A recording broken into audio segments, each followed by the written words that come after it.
Bienvenidos a un nuevo capítulo de Pulso Político, nuevamente en el ámbito económico, en esta ocasión con el economista Alberto Costa Burneo, editor del Análisis Semanal. Economista, todo el mundo se avecina distintos parámetros económicos, todo el mundo está ansioso, pero para su criterio, ¿qué es lo que se palpita para el Ecuador con este nuevo gobierno que va a arrancar dentro de un mes en el ámbito económico? Bienvenido, muy amable. Muy buenas tardes, un gusto estar con ustedes. Bueno, estamos frente a una recuperación económica. Todos sabemos, el año pasado fue un año tremendamente complicado. Empezamos con una crisis de inseguridad, seguimos con fuertes incrementos de impuestos y finalmente terminamos el año con apagones masivos. Todo eso produjo una contracción económica severa. La economía cayó 2%. Para este año tenemos un entorno distinto y los primeros indicadores económicos ya muestran una recuperación económica. La previsión del Banco Central es un crecimiento de 2,8% en este año, impulsado sobre todo por el consumo, por las exportaciones y una ligera recuperación en la inversión. Todo esto impulsado por una mejoría en las variables económicas que ya se están evidenciando en algunos sectores. El tema, por ejemplo, de las exportaciones, ¿no se vería un poco atascado por el tema de los aranceles, por ejemplo, en este caso a Estados Unidos? Bueno, definitivamente la guerra comercial de Trump no es una buena noticia para nadie y tampoco para el Ecuador. Es un desafío porque no sabemos cómo va a terminar. Trump es una máquina de generar incertidumbre. Colocó un arancel Total. universal a todos, 10% a todos los países del mundo, y creó un arancel recíproco diferenciado por país. A los pocos días lo suspendió. Este momento ese arancel está suspendido por 90 días. No sabemos qué va a pasar de aquí cuando vence el plazo de 90 días. Entonces, sí, hay mucha incertidumbre al respecto. Sin embargo, hasta ahora las exportaciones ecuatorianas han sido bastante resilientes y eso fue la realidad de la pandemia y también del año pasado, un año en donde la economía interna se contrajo, pero las exportaciones siguieron creciendo y hubo un producto, en particular el cacao, que tuvo un año extraordinario, un año histórico. Entonces, el resto de sectores también les fue bien a los sectores exportadores. Entonces, para este año sí hay estos desafíos del entorno internacional, pero de cualquier manera el sector externo es muy probable que sea bastante resiliente, que pueda seguir creciendo, podría en algún caso desacelerar su crecimiento, aunque el escenario central es que siga acelerando su crecimiento, así es como también lo está viendo el Banco Central. O sea, este crecimiento obviamente es lo que todo el mundo quisiera, pero hay parámetros que a veces estancan y a veces más que parámetros es manera de pensar. ¿Es lo sano para el gobierno decir quiero avanzar a manera rápida, a manera veloz o tengo que ir de manera cauta? Porque todo el mundo tiene su lectura, el gobierno tendrá la suya, usted tiene obviamente su criterio, pero no todo el mundo dice concuerda con el otro. Y bueno, la realidad aquí es que hay unas condiciones económicas que no dependen tanto de de las percepciones o del gusto del uno o del otro. Hay una realidad económica. ¿Por qué se justifica esta reactivación económica en este año? Les decía, hay algunos factores, como fue que el año pasado tuvimos un sector exportador muy resiliente, muy fuerte. Y Sí. eso, mientras que la economía interna estuvo bastante deprimida. El resultado fue que las exportaciones crecieron fuertemente, pero las importaciones se contrajeron durante todo el año. De hecho, todavía están contrayéndose las importaciones. ¿Y a qué se Eso debe eso? a la debilidad interna. Una economía interna debilitada. El año Pero hay pasado la poco, economía porque se el contrajo gobierno, la gente confía 2%. poco en el gobierno, en la política.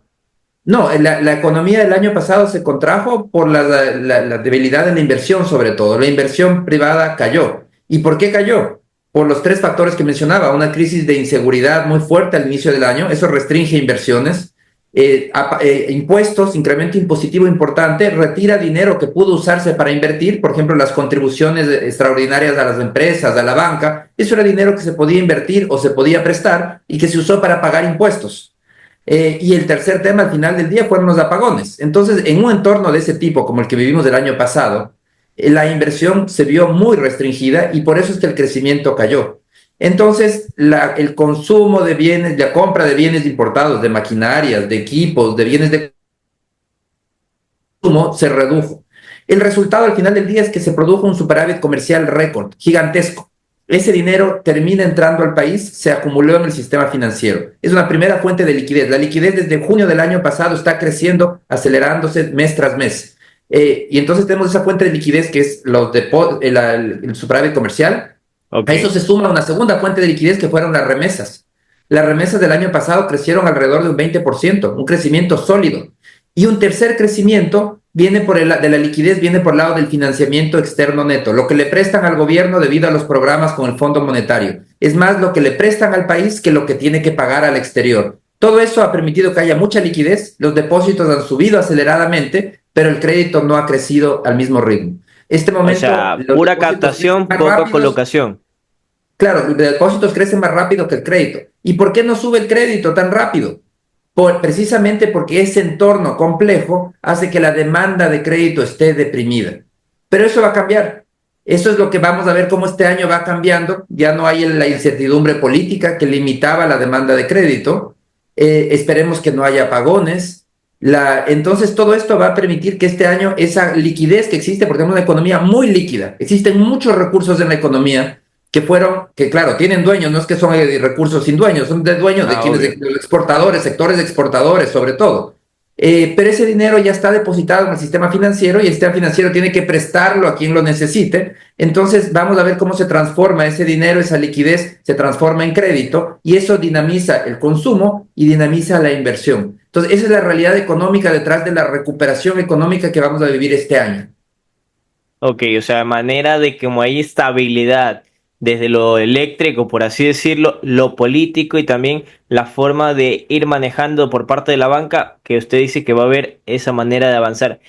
Leí en un tuit suyo en el cual destacaba que hay dos desafíos para el presidente Nova. Obviamente, recuperar el tema seguridad, porque eso agrava lo económico. Y segundo, la economía. Y aquí en un asterisco, un signo de precaución, usted decía, cuidado con canto de sirena del gasto público. Es gasolina, enciende rápido y se apaga igual. ¿Qué quiere decir usted con esta frase de cuidado con el canto de sirena del gasto público? Bueno, lo que sucede es que en el país, quien llega a Carondelet quiere usar las herramientas que tiene en su mano y no se da cuenta de que hay unas herramientas más poderosas todavía. La herramienta que tiene en su mano es el gasto público, porque al ser presidente puede ordenar gastar más o gastar en ciertas áreas. Y se insiste en pensar que se puede crecer más rápido de manera sostenible vía más gasto público o más inversión pública, lo cual es imposible porque el gasto público o la inversión pública es un combustible que dura poco. Es como la gasolina, se prende muy rápido, pero se apaga muy rápido. ¿Cuánto dura el efecto de construir un puente? Dura lo que dura construir el puente. Un año tal vez, año y medio. Se acaba la construcción del puente, esos empleos desaparecen y esa dinamización también desaparece. Esto no significa que no haya que hacer obra pública, por supuesto que hay que hacer obra pública, pero hay que entender que el motor del crecimiento económico no está en el gasto público ni en la inversión pública, sino en la inversión privada. Cuando se monta una fábrica, no se la monta para 6 meses o para año y medio, se la monta para los siguientes 30, 40 o 50 años. Esos son empleos que permanecen en el tiempo.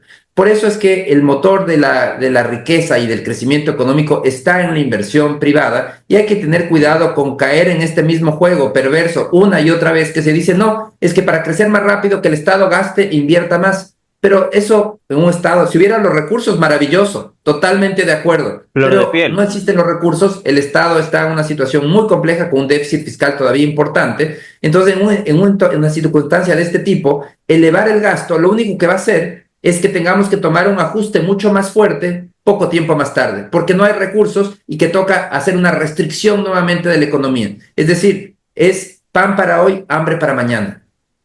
Pero esta frase que usted menciona de que es el sector privado quien tiene que invertir, generar recursos también en la economía ecuatoriana, pongo el caso, que es el de la construcción, que fue el primer sector que se reactivó una vez que el Ecuador hace 5 años entró en pandemia.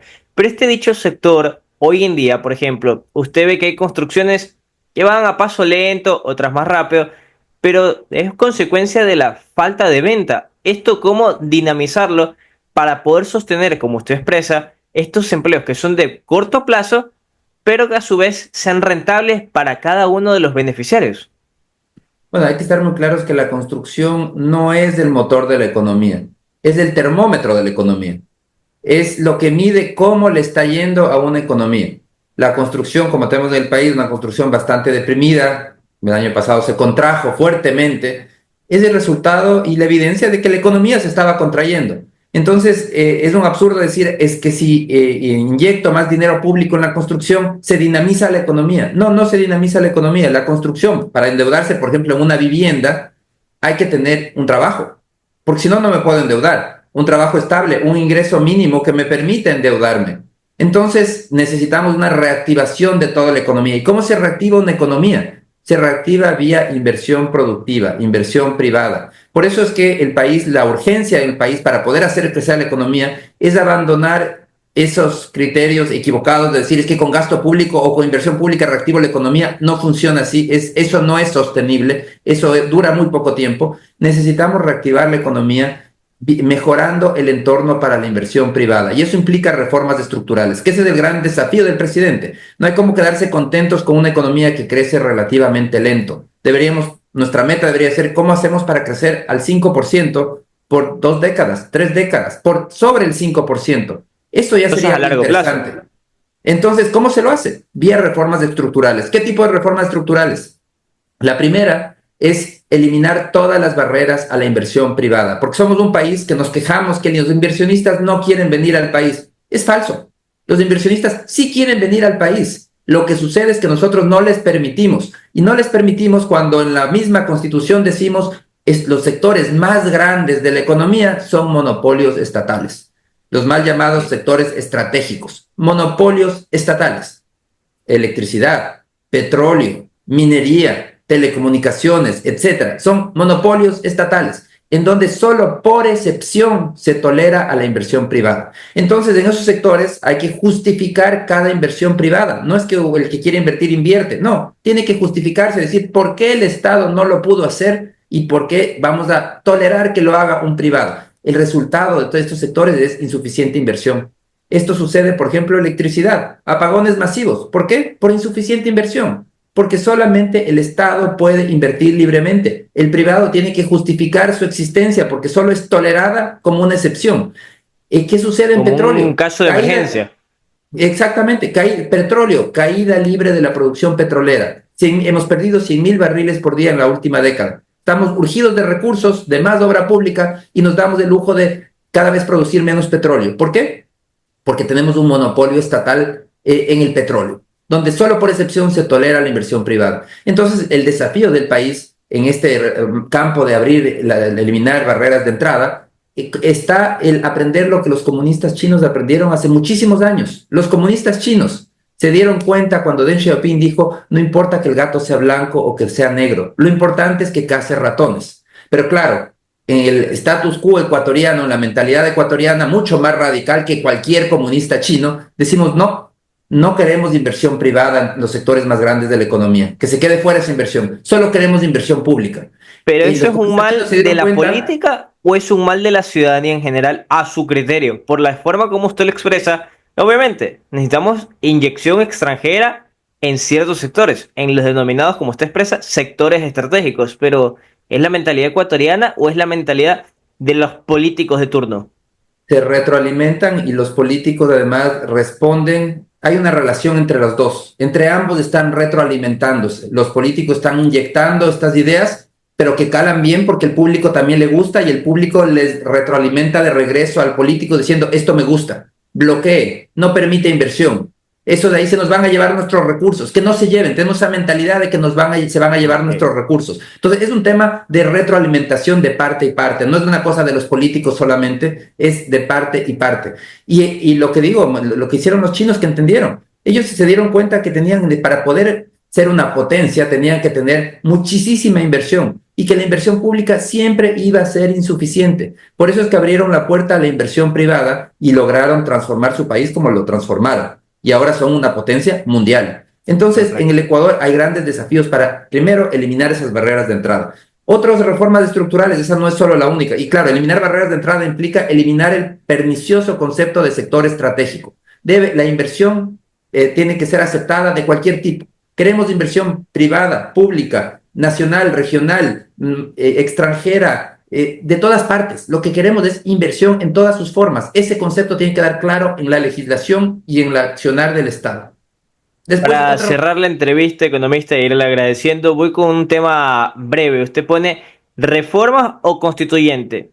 Pienso, a mi criterio, podría ser una lectura de que cada quien quiere su manera. El presidente insiste con la constituyente. A su forma de ver, desde lo económico, ¿es más rentable una reforma entendiendo la materia o en este caso ir a la constituyente urgentemente? Yo creo que sí es necesaria una constituyente, necesitamos una nueva constitución, acabar con esta constitución socialista que tiene el país en este momento, una constitución que consagra monopolios estatales, que limita la inversión privada, una constitución que garantiza el subdesarrollo para esta generación y las futuras generaciones. Entonces, yo creo que sería un mensaje muy fuerte, incluso en materia económica, que el país abandone una constitución socialista y pase a una constitución moderna, una constitución como existe en otros países del mundo que abre la puerta a la inversión de todo tipo. Ese yo creo que sería un gran mensaje y un gran beneficio económico. Sí, una constituyente genera mucha incertidumbre, tiene muchos Mucho desafíos, gasto. pero hay mucho gasto, pero hay que estar muy claros. Más grave es no cambiar. El mayor gasto que existe es mantenernos en el subdesarrollo para esta generación y las siguientes, que nuestros hijos, nuestros nietos sigan viviendo en un país subdesarrollado. Ese es el gasto más fuerte. No que gasten 70 millones ahora. Eso es irrelevante frente a lo que cuesta mantener condenar a varias generaciones al subdesarrollo por una constitución socialista que bloquea la inversión privada. Ok, ok, por ahí que optado por ese lado. O sea, lo que usted dice es ver a largo plazo lo que dura el papel, por así decirlo, con una nueva constituyente. Y finalmente, hay nueva ministra de Economía y Finanzas, Zaira Moya, y usted destacaba que viajó para reuniones con el FMI y el Banco Mundial. Me centro en este primer organismo, y donde Ecuador es cuarto que más ha adquirido deuda a nivel mundial. ¿Eso es preocupante? ¿Eso es favorable de que estamos abiertos al apoyo internacional? ¿Cómo usted lo puede catalogar? Bueno, el Ecuador lamentablemente tiene todavía unas finanzas públicas insostenibles, precisamente por esa estrategia de los gobiernos de decir, dinamice la economía, gaste más. Y eso nos lleva siempre a la necesidad de ajuste. Entonces repetimos los mismos errores.